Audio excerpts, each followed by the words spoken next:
এখানে আজকে আসার আমাদের উদ্দেশ্য নিঃসন্দেহে একটি মানবিক বার্তা একটি ছোট্ট শিশু সে ভাইরাল করেছে। এই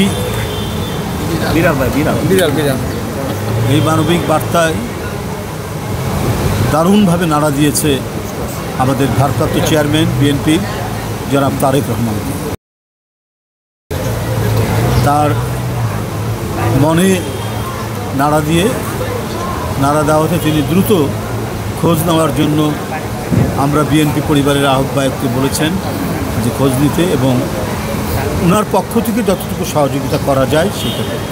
আমরা বিএনপি পরিবার গঠন করাই হয়েছিল, এটা কোনো রাজনৈতিক কর্মকাণ্ডের জন্য না। বিএনপির পক্ষ থেকে, বিএনপি ভারপ্রাপ্ত চেয়ারম্যানের পক্ষ থেকে যারা গুরুতর অসুস্থ হচ্ছেন, যারা এই গত আন্দোলন শেখ হাসিনার ফ্যাসিবাদী শাসনের প্রচণ্ড হিংসার মধ্যে গুরুত্ব হয়েছেন, আহত হয়েছেন, কারো চোখ চলে গেছে, কারো হাত গেছে, কারো কেউ হয়ে গেছেন, এদেরকে সহায়তা করা, এই মহান ব্রত নিয়েই এই কাজটি করছে আমরা বিএনপি পরিবার। সেই উদ্দেশ্যে নিয়েই আজকে আব্দুর রাজ্জাক এই অঞ্চল আদাবর ঢাকা হাউজিংয়ের পাশে এই অঞ্চল, এখানে তার বাসা, আমরা গিয়েছিলাম, বাসা দেখলাম।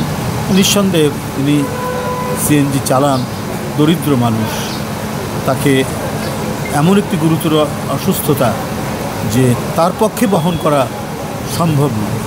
কারণ আমাদের দেশে, পৃথিবীর অন্য উন্নত দেশ হলে করে এই দায়িত্ব রাষ্ট্র নেয়, কিন্তু আমাদের দেশে রাষ্ট্র তো এখনও ওই পর্যায়ের অত সোশ্যাল ওয়েলফেয়ারমূলক অবস্থানে নেই বলে আর মানুষের যারা